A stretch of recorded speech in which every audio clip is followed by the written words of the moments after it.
Oh no, I'm not gonna be able to.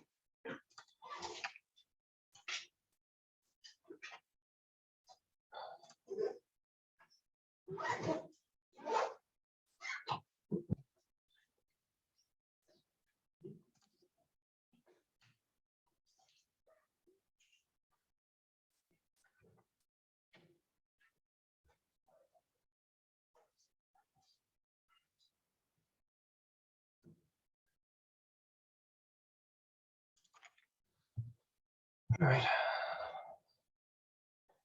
They have.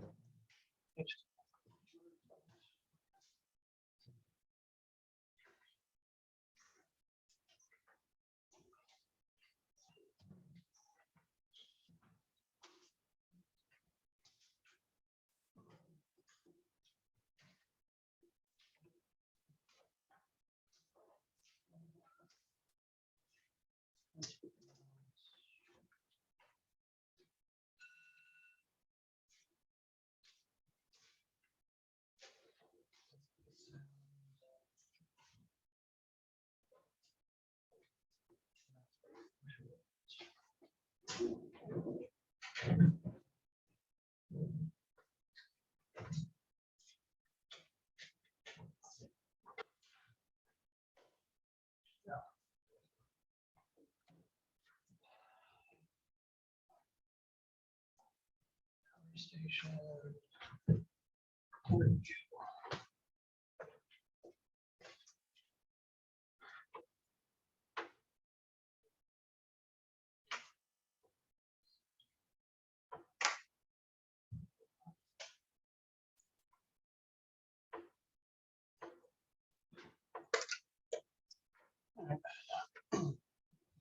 So yeah, just the friendly reminder, we're still doing poll everywhere, still online. Okay, so make sure you always just, another thing you get used to being in class, and then also because you're not already on a computer, making sure you have something to load it up. Phones usually work pretty well still, tablets, whatever. Okay. Afternoon. That's the wrong class.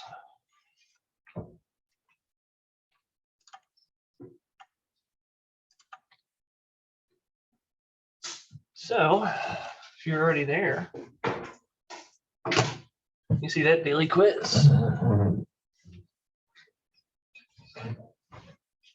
When that function squared of 4 minus x squared minus y squared, find its limit as xy approaches the point 2, 0. And quick question while you think on that, can everyone read this? Can we shut lights off? This is what it looks like with the lights off. Is that better? Yeah. Are y'all comfortable being a little darker? Yeah. Yep. So phone, tablet, I think there's a nice even. Is that a iPad? This one, yeah. Yeah, so there is an app if you want to look into it that you can download. So you don't have to always just like open up your laptop, close it. You can also do it on the phone. If you don't mind typing on your phone. The app do what? Yeah. Yeah. Wait, how's that? Did you buy that or did they get them out? I bought it. I'd be like, okay, who are you guys about these nice little bags with like iPads? I've got this like Gen 8 right here. That's rented from the library. All right, I'll give you all till 1:04 again. Just the warning, I had to talk about this in other class. The 1:04 is not always a time, like a set time. I might just give you 8 minutes to answer a question if I deem it really easy. If it's really hard, you might have 5 to 10 minutes.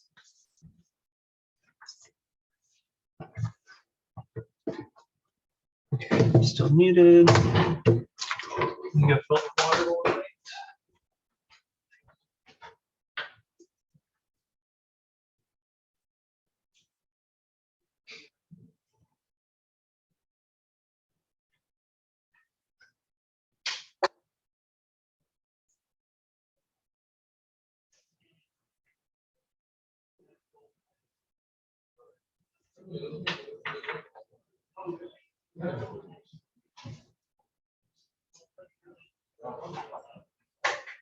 Also, hopefully.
After today, keep an eye out on your announcements because I might try to get us moved into 306. So there's no change from here to there, from this to differential equations. Just keep an eye out. I'm not promising it.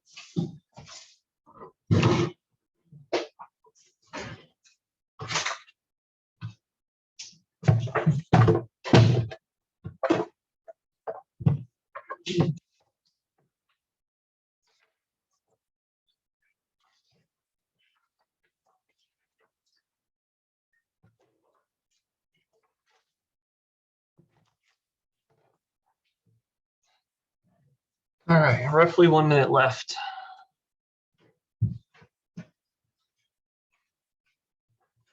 It's not frozen.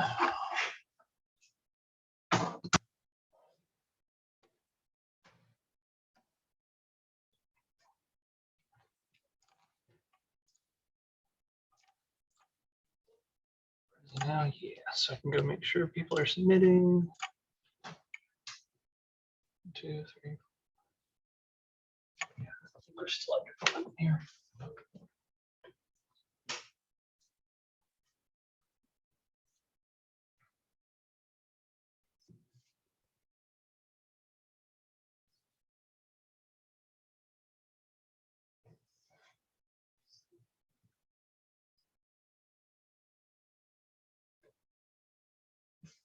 Actually, might be a never mind. So we have more people in differential equations. I think we have 11 registered for that course. Technically, 306 is a maximum COVID capacity of 9. This room has 16. So we're probably gonna have to, as long as there's not another class in here, afterwards, we'll probably just stay in here. Okay. All right. Essentially give you until I get everything set up, which will be less than a minute. We'll at least give you a 15-second countdown because I know the last time I checked. We got most answers in. I'm just missing 2. 1, 2, 3, 4. Yeah, because we got everyone today. Yay.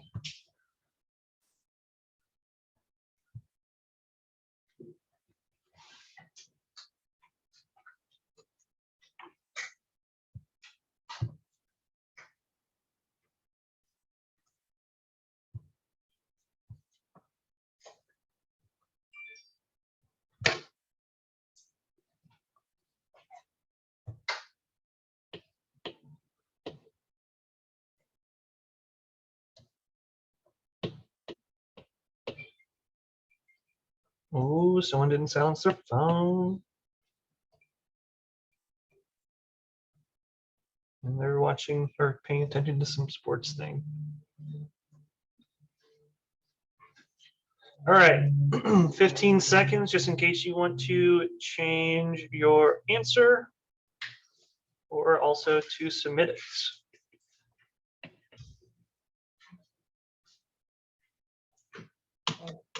Yeah, what's up? How do you get it? So pull it up. You gotta do the bus connect. Yeah, bus, and then your ID, your 90,000 number, and then whatever your current password is. Okay, thank you. Did you do the work yet? Did you do the work? Not Like, so write it in a piece of paper. Yeah, you can steal one, just so we can move on. Just write your answer down real quick, and then just like throw it off to the side. I'll come grab it later. okay. All right. I want to unfreeze that so y'all can see it. View options. Yeah, that's the plan. So these Zooms, like I'm still gonna do the like through Zoom technically. It's not for people just to come online when they're not wanting to be in person that day for whatever reason.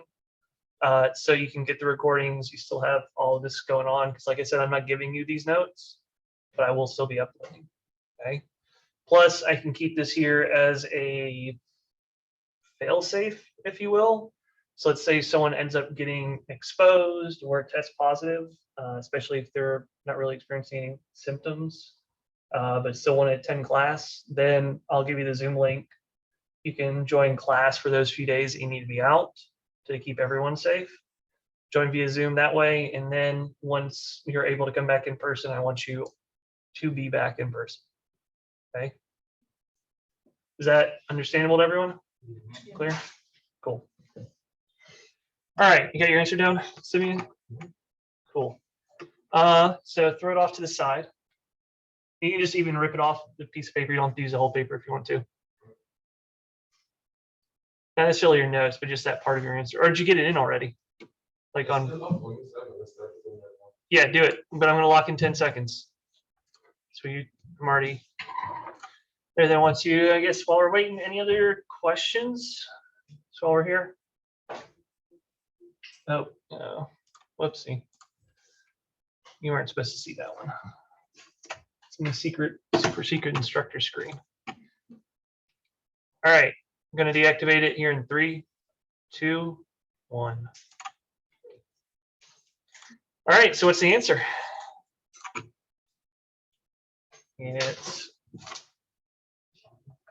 just a good old 0. I don't like that. Maybe this, and get away full screen mode. That's about as big as I can get it.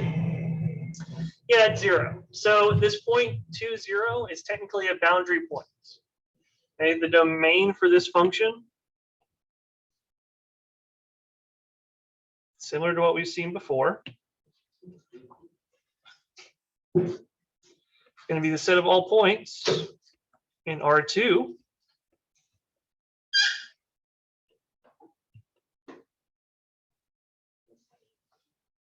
such that x squared plus y squared is now less than or equal to what, though? Won't be 2. That's the radius of the circle it creates. But I need x squared plus y squared to be less than or equal to my radius squared, which is 4.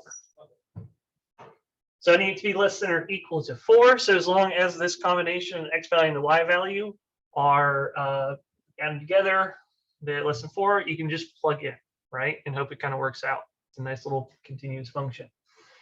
The real key thing, difference between what we saw before in that example of boundary points that don't exist in your domain but you can't approach, is here we have a less than or equal to.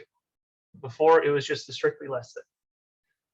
Now, I would love it if everyone's brain went this way, because this is technically what you should be doing versus just going straight to, oh, I can plug in the values, right? Because you're going to run into some situations where maybe that won't work out. However, in today's daily quiz, it does, because you have a square root function. We have limit laws that deal with square roots. So I can just look at what the limit of the stuff is inside of that square root. Inside the square root is a nice little polynomial of x's and y's, because I'm just combining the plus and minuses, and I've got whole numbers as my exponents. So plug it in. Square root of 4 minus 2 squared minus 0 squared, because x is going to 2 and y is going to 0, giving me square root of 4 minus 4, and thus 0. So it's technically a boundary point, but because again that boundary point's in my domain, I can essentially look at it as function evaluation. Technically, we're following all those limit laws, but the end effect is the same. And why is that the case? This is what type of function?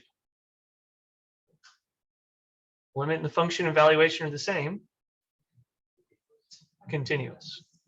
So it's working out well like that because it's a continuous function, right? We're not going to have any weird discontinuities or something like that where a limit would have to maybe approaching different things or something different than the function evaluation.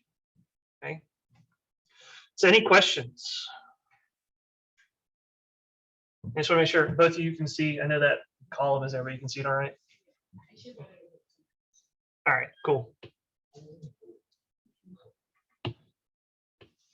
So I'm going to ask you the same question that I've asked before. It's a very, very open question. Let's see if someone can pick up on it. Think back to your calculus days, Calc 1 days. You start out with your basic pre-calc review. Then after your pre-calc review, you learn about this wonderful thing called limits. Limits are what a function is approaching, not necessarily what a function is. Once you have that, you have different types of discontinuities, and then also testing if a function is continuous. And then right after that, you learn about one of the cornerstones of calculus. What is it?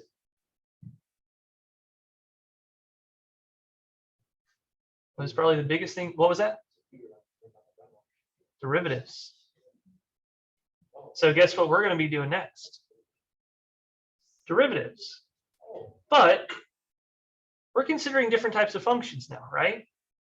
The functions before in Calculus 1 all had a single input, right? You had x variable as your input, y variable as your output. Now, how many inputs are we considering? Multiple, right? Usually we're going to be sticking with 2 just kind of as a base level, but as we've seen, even with all the stuff that we've been establishing for 2 variables, you can easily expand to 3, 4, 5, 6, or however many you have. So we have to figure out, okay, how does that idea of a definition also go to this multi-dimension, so multiple input functions? So we have to first remember what the derivative was. And it's the rule that everyone hates using because then at the latter half of the semester, you end up learning all of your different differentiation shortcuts like power rule, chain rule, things like that. Your derivative from Calc 1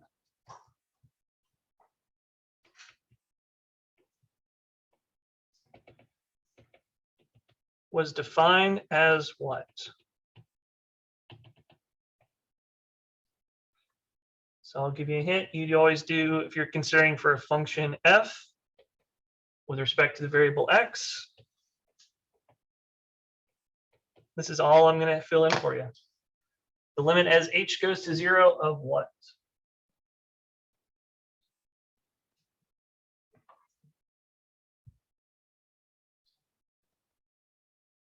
Yeah. How dare you not hold on? Oops, well, I'm not sipping yet. How dare you not hold on to that piece of information that was given to you however many years ago?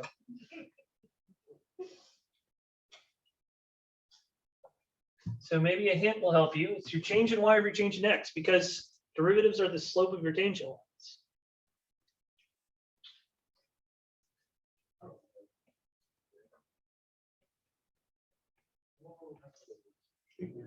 Is that spot jarring any memories? Yeah.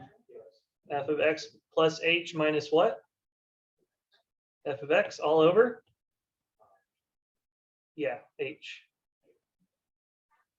Which essentially, because you're taking this idea of a secant line, right?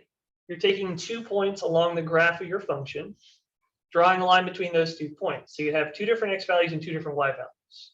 But on the x-axis, that difference is spaced by the value h.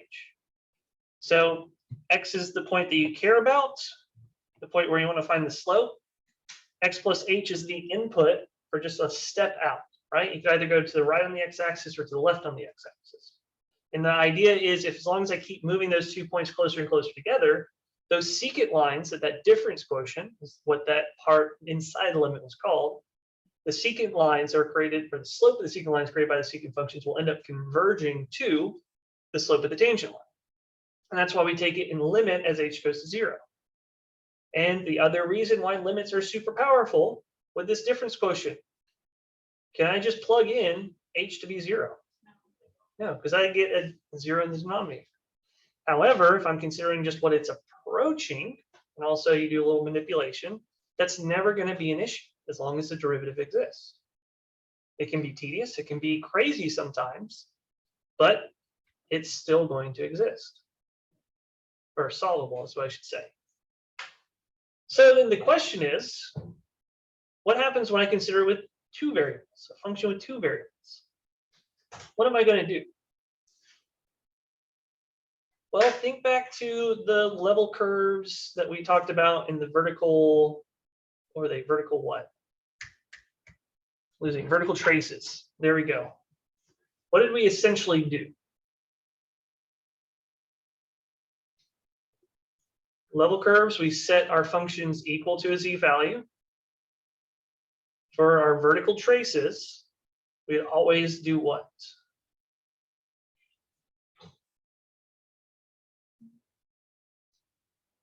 I heard a mumble, but I couldn't make it out. Level curve.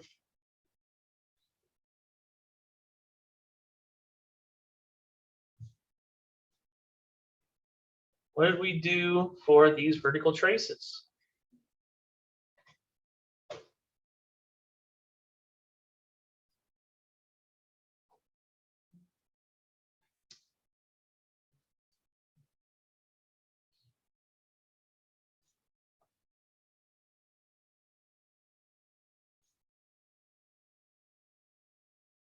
We even answered all more questions on these. What are we doing here? Describe it to me. It doesn't have to be exact. I feel like I'm getting a lot of hesitation because people want it to be perfect. I never care about perfect or even good. I just care about intent. What does it look like we're doing here with these vertical traces? So we call one variable using one of the known variables. Yeah. So like when I'm trying to solve for this first one, given a specific x value, so we set x, right? You make it constant and then see what happens with the y variable, or opposite, right? We set y to be a specific value and then figure out what's happening with x. Do the same thing with derivatives, right? I'm never going to be able to get something that might actually give a full great picture. If you can piece together what we're going to call partial derivatives, but there's no reason to make it more complicated than what we have to. Just set, okay, one of those variables constant, and then figure out how the overall function changes with respect to the other one. So you take the derivative with respect to x, right? So find out how the function's changing with respect to the variable x, or you can figure out how the function is changing with respect to the variable y. So when we actually expand this idea of derivatives, really the overall structure is not going to change. We're going to still see a very similar difference quotient. All we have to identify is how we want to see the overall function changing with respect to which inputs. Go down, go down. There we go. Definition.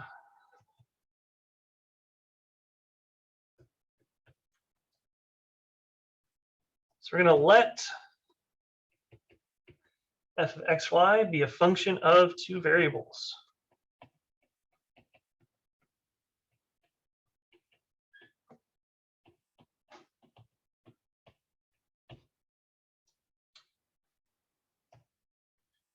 The, and it's a long name here,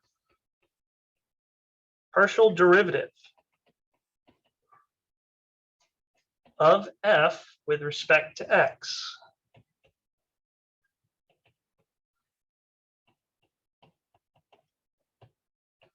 And that is the entire name. It's a mouthful, but it's all necessary information. Is going to be defined as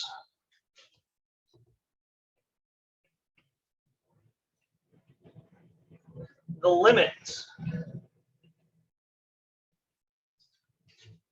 as h approaches 0 of f of x plus h comma y minus f of x comma y. So again, the only thing that's changing there is how my function is changing with respect to the x variable, then all divided by that value h. Now, also one of the key differences here this is not a derivative, this is a partial derivative, right? Because I'm only talking about how this function is changing in one part of it. So we also change up our notation real quick. So notice up there the df over dx, I'm using these. I'm no longer going to be using that notation anymore. I'm going to be using the partial symbol. There's a separate symbol, and it sadly kind of looks like a D. If you have sloppy handwriting like me, it can sometimes look similar. So slowly watch how I write this. Kind of like a backwards 6. You can almost think of it as a D without the little tail to come off on the right, but partial f with respect to x.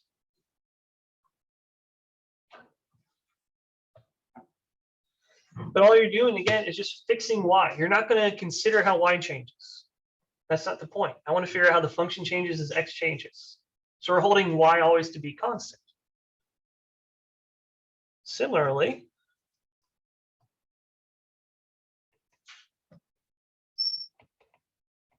the partial derivative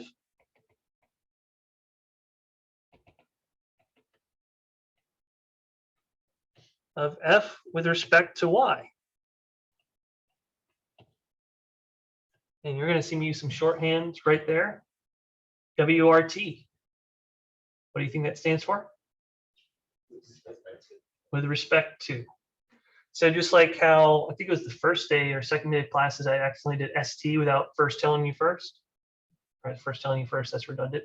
Without first telling you, right?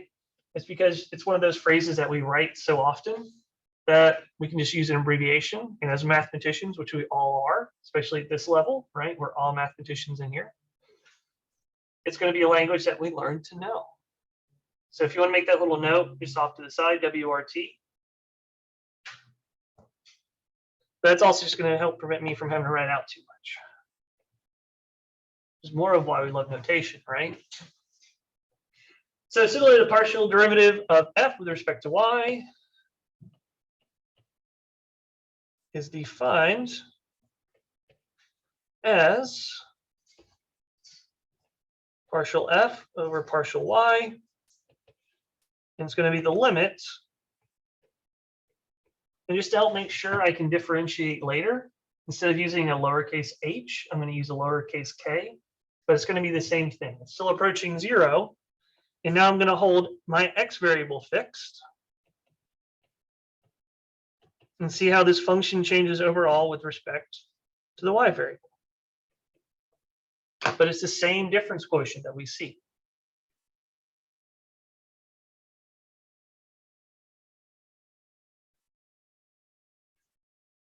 Okay.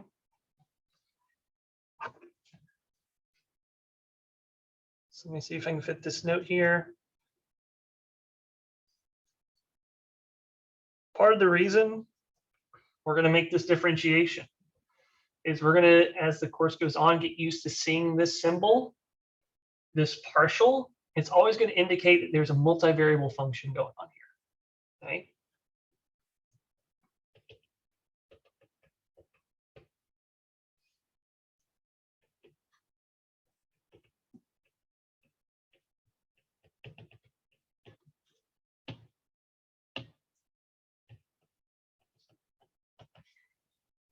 If I go back to that Calc 1 D, what do you think that means?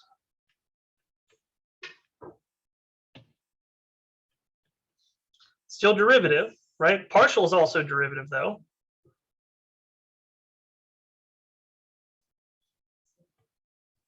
Yeah, single variable function.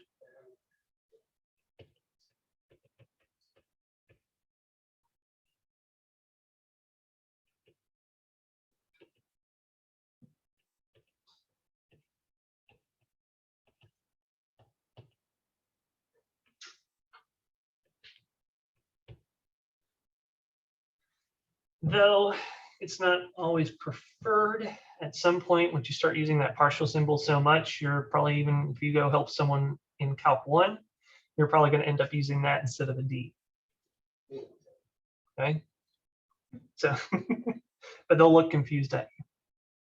So, just like you did in Calc 1, yeah, there's probably some differentiation rules that you're going to be able to take advantage of later, but we need to understand this definition a little bit more before we can try to actually identify any rules that might carry over from a single variable function to multivariable functions, right? Like power rule, product rule, chain rule, everything like that.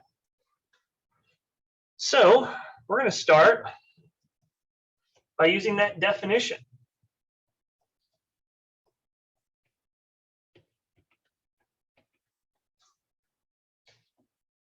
Of the partial of function f with respect to x and the partial with respect to y,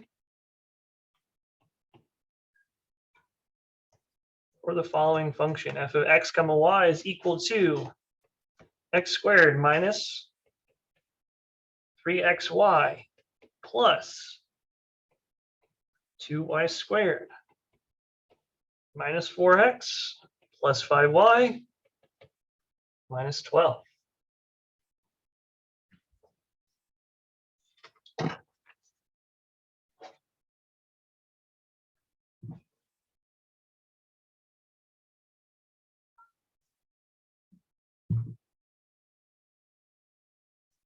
So I'm gonna move that up to the top so we got more room. So which one do you want to do first? Partial with respect to x or with respect to y? Or to x. Usually that's what we go for first anyway, right? Let's just go ahead and do it.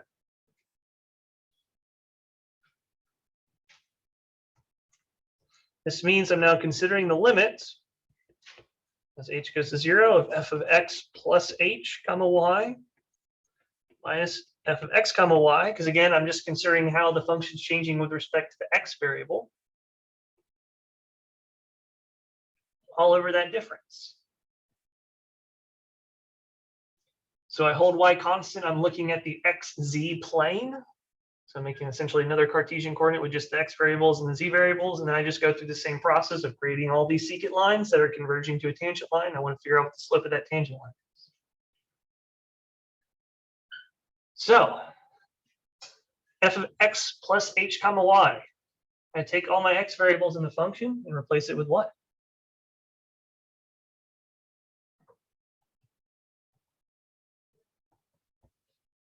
Or maybe asked differently, what does f of x plus h comma y look like? What does that function look like?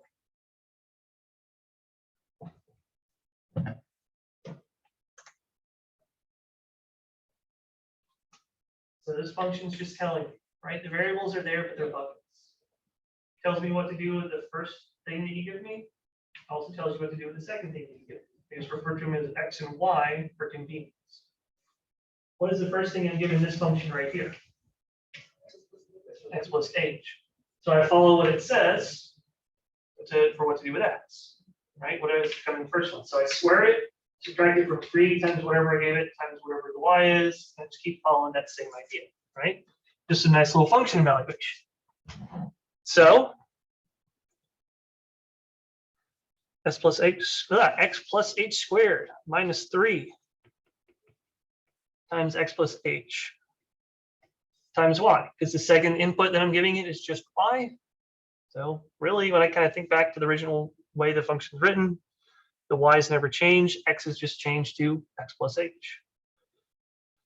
Plus 2y squared minus 4 times x plus h plus 5y minus 12. That is the function f of x plus h comma y. And then I subtract from it f of x comma y, which is essentially just the function how it's written. X squared minus 3xy plus 2y squared minus 4x plus 5y, and I can fit it in. Yeah, totally readable, right? But it's there. Right, just my function. I'm going to be subtracting x squared minus 3xy plus 2y squared minus 4x plus 5y minus 12. So I'm going to have to do some more work here, right? But I always love just coaching an idea and problem solving. So that's why you're going to hear me say a lot of things. That's why I know everyone can do functional evaluation in here, but I still wanted to talk about it in that way because I feel like it's a helpful way to view it in general, especially if you go try to help others, right? Remembering this is just a rule and how you're combining these two different terms together. So another thing I can do here, I got a lot written. However, some things are already going to cancel out. Not everything's going to cancel out that will in the very, very end, if some of this old calculus is coming back to you, but there are some things that do. I have a plus 2y squared here, and I'm also subtracting, plus 2y squared. So I know those plus 2y squareds are going to cancel each other out, so I can just get rid of them when I write the next line. What else is going to cancel out? This 5y, right? Adding the 5y, and then I'm going to be subtracting another 5y. And what else?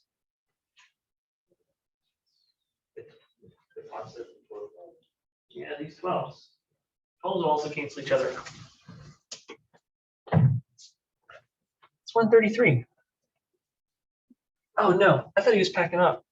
My apologies. I saw you messing with it and I didn't see like any notebooks or anything. I forgot you have the iPad. So I was like, crap, I'm already out of time. Like I know it took a lot longer on the daily quiz than usual, but all right, sorry. I'll stop seeing scrolls everywhere. All right, limit as h approaches 0.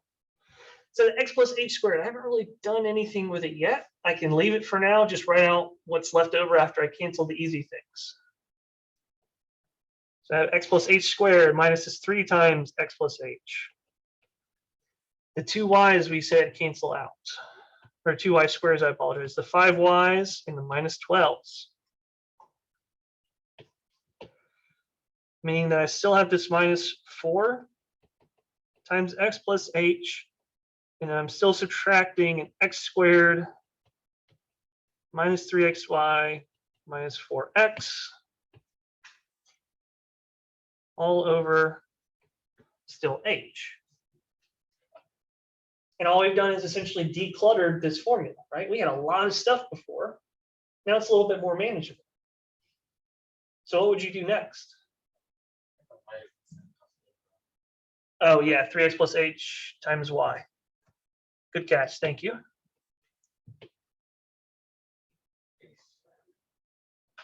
Yeah, expand some of the things out, like that x plus h squared. I know if I just really sharpen all my algebra, I'm going to get an x squared there, and that might cancel out with the x squared that I see on the right.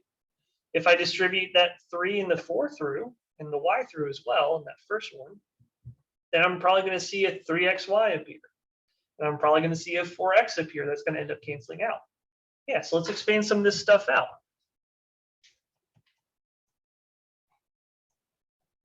X plus h squared, what will that become?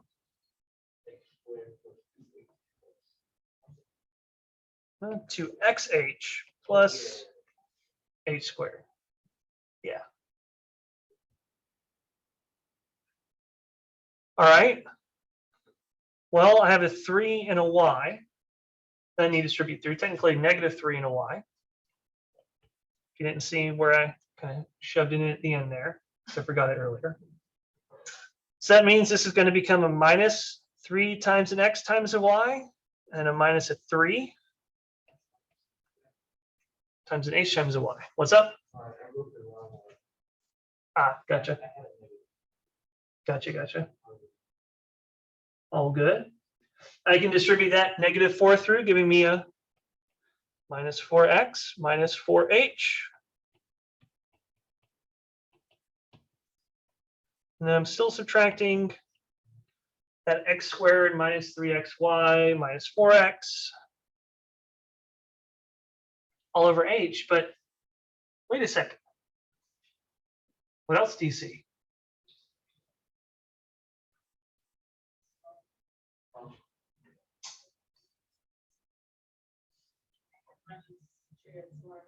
Yeah, the minus 3xy's are going to cancel out. Yeah, x squareds are going to cancel because I'll be subtracting another x squared. I have a negative 3xy, and I'll be subtracting a negative 3xy and the 4x. So now what am I left with? Well, the limit as h approaches 0 of 2xh plus h squared minus 3hy minus 4h all over h. And here is one of the reasons why this derivative definition was so powerful, even in Calculus 1. You know that you're on the right track if kind of what you come down to all has a term of h. It's not always going to be the case. There's some more interesting derivatives you can do by definition that it gets trickier. But each of those terms, the numerator has a common factor of h, which means one of those h's in each term cancels out with that h in the denominator. So now I get rid of that potential 0 in the denominator, giving me the limit as h goes to 0 of 2x plus h minus 3y minus 4. So now I try to look at this as a function of the variable h, because that's what the limit is considering. And it looks like a polynomial. Do I have to worry about a negative under a square root or 0 in the denominator for the term h? No. So I can just replace that h with a what? 0. Because that's what h is approaching. H is approaching 0, so I can replace it with 0.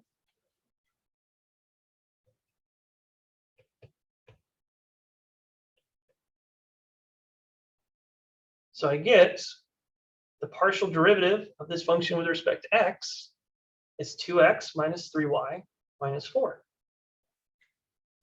So it still depends on the location of the y variable, but as I'm coming in from the x plane, this is how it's actually going to be changing.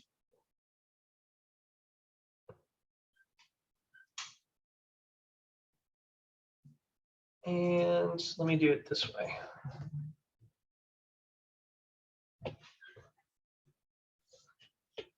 So the partial with respect to x of this function, so let me paste.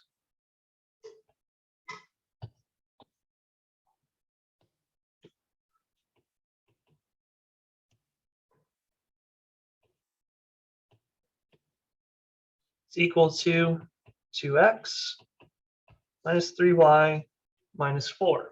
I'm writing that out there for a reason we're going to pick up on later. But what's the other partial with respect to y? Do you think the process is going to change too much? Thought process. Not at all, right? Maybe what cancels gets a little bit different. So partial with respect to f of my function y is the limit as k goes to 0, f of x, y plus k, minus f of x comma y, all divided by k. And again, I just do this function evaluation. For the first one, replace all my y's with y plus k. So this is the limit as k approaches 0 of x squared minus 3x y plus k plus 2 times y plus k squared minus 4x plus 5 times y plus k minus 12. Then I'll be subtracting that entire function. Squared minus 3xy plus 2y squared minus 4x plus 5y minus 12. This is all over k.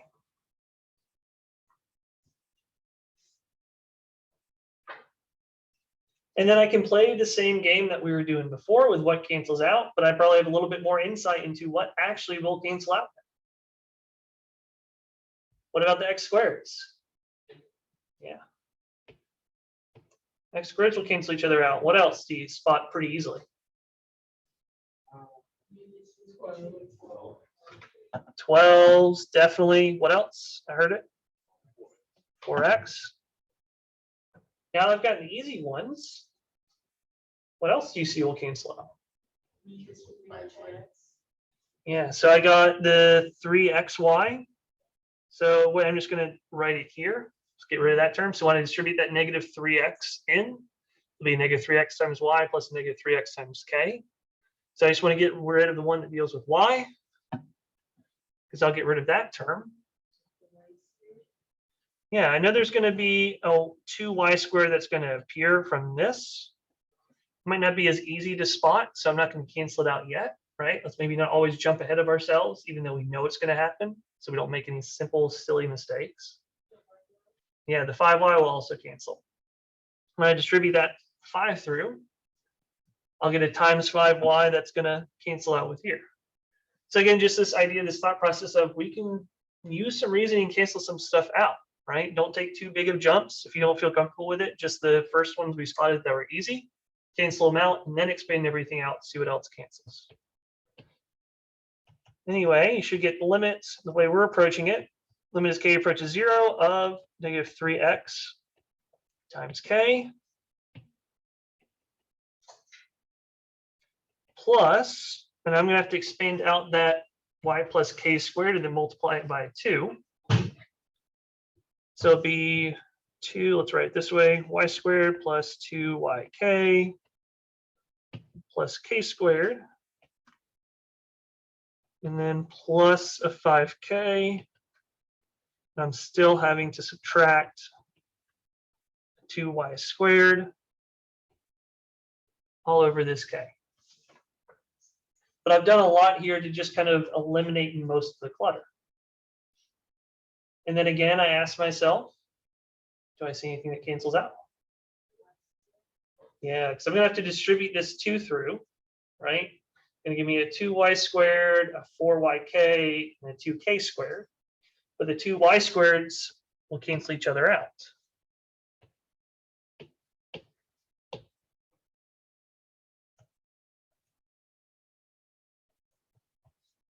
And if you could have jumped from this line to this line in one go, so we'll write it all out.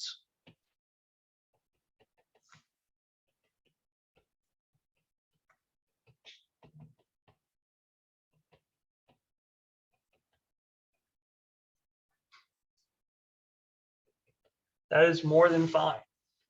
I just know myself, if I try to make too many big jumps like that and try to handle too many variable manipulations in my head, the probability of me making a small mistake somewhere increases drastically. So I know myself, I write out pieces at a time. But again, now what do I have? Or what can I do next? Yeah, every term has a factor of k. I can divide up that k in every single term and it's going to cancel out with something. Uh-oh, I see you pointing. I gotcha. So when I cancel out that common factor of k in all the terms, I'll be left with a negative 3x plus a 4y plus a 2k plus a 5.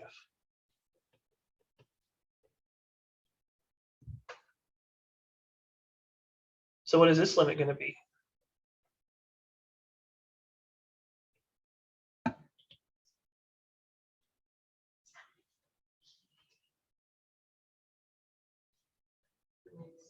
Yep. It's 3x plus 4. Okay. I just didn't hear the y come through. I'll blame the plexiglass. Plus 5. Because as k goes to 0, 2 times k will also be going to 0.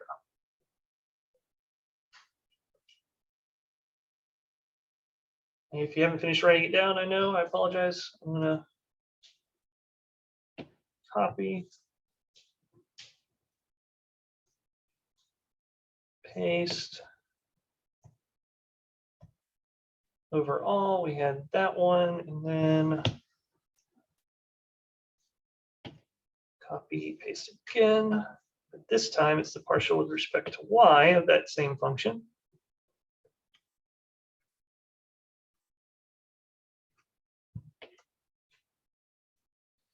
Is equal to negative 3x plus 4y plus 5.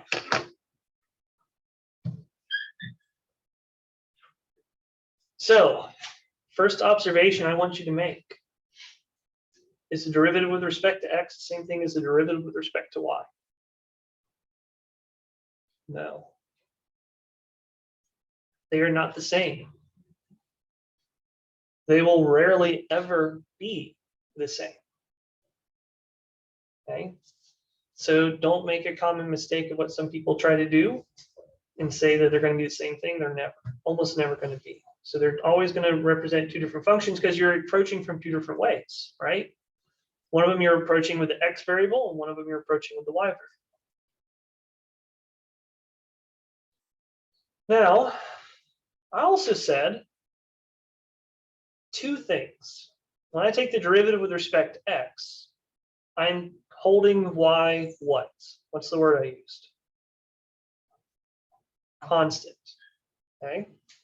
So I'm holding y constant. And I think of that in my head and say, okay, think of y as also another constant thing, like 2 or 10. Think back to your original differentiation rules. Oops, that's supposed to be an x squared. I don't know why the square didn't copy. Hopefully that's not up there as well. Yeah, I just didn't copy. Cool. If I'm only just considering x, what's the derivative of x squared? Ooh, 2x. 3 times an x times 1. Now I have to remember that y is just a constant. So I can think of this as 3 times y, which is just a number, times x. So if I take the derivative of a number times x, what is that going to become? The number, right? Because the derivative of x is always 1. Wait a second, that'd be minus 3y. What do we get here? Minus 3y. I get it through the rest. What's the derivative of negative 4x with respect to x? Negative 4. Hey, look, it's right there. Okay, y is a constant, so 5 times y is just another constant. The derivative of any constant is always 0. So I don't see anything appearing over there. Again, derivative of constant, 0. I don't see it over there. So I'm just treating y as a constant. And I can follow my old derivative rules, and it's still going to work out. What about with y? I don't hold y constant, I hold what constant? X. So let's follow it through. Let's make sure that it still kind of works out. If x is a constant, x squared is also a constant. So the derivative with respect to y of a constant is 0. So I don't see anything here. I have a negative 3 times an x times a y. So this minus 3x is a constant value. So the derivative of negative 3 times x times y is going to be negative 3x, yeah. Because that's my constant. Because the derivative of y is 1 when I take the derivative with respect to y. Derivative of 2y squared. Or y. Bring the exponent down, multiply it, and subtract 1. So the 2 times the 2 that's already there, giving me a 4. 2 minus 1, the exponent, just gives me a single y. That's what I have there. And I just keep going on. Derivative of negative 4x with respect to y. 0, because x we're considering to be constant. Derivative of 5y with respect to y. 5. Derivative of negative 12. Not negative 12. 0. So, do our derivative rules seem to be changing? At least with it when it comes to polynomials? No, not at all. Right? Our rule is still the same. I just have to make sure whatever I'm not taking the derivative with respect to, I hold in my mind as a constant. Okay? I treat it as a constant. For in differential equations, it can be that nice little extra plus c at the end, right? It's just some constant. So let's write that out and then we'll be done.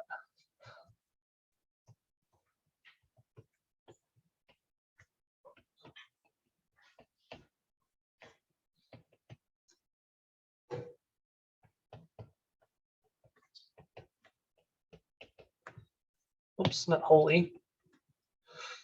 Hold y constant.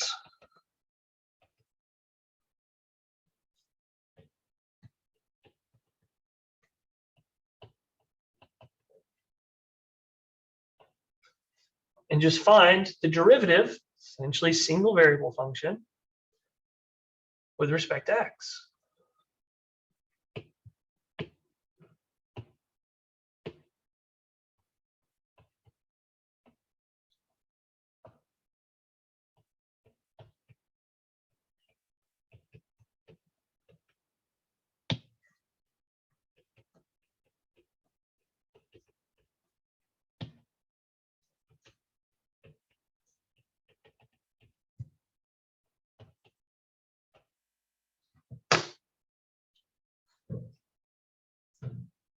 So we're going to have to flush this idea out a little bit more, especially when we try to generalize this to product rule, quotient rule, or any of those. We get there, right? Chain rule as well. But being able to hold one variable constant is pretty nice. What if I had a function of 3 variables? What do you think is going to happen? If I'm taking, so my independent variables are x, y, and now z. And I want to find the partial with respect to x. What do I do with y and z?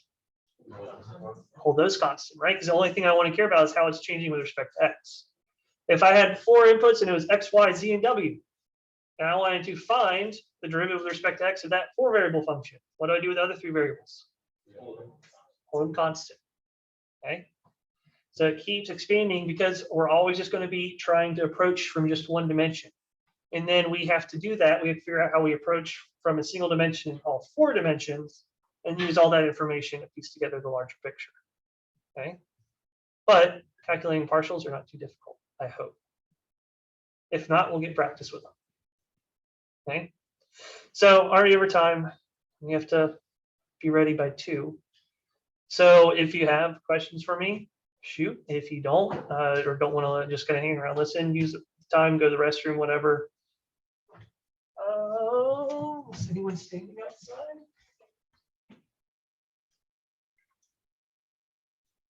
You have class in this 307? At 2, what class? Differential equations? All right, all right. So we have to move classrooms. We have to go to 306. So, no, are you in differential equations? Yes. Okay, we're moving to 306. Oh. Because technically our schedule says we're over there. All right, so you get to move over and then get the same setup. So let's go do that.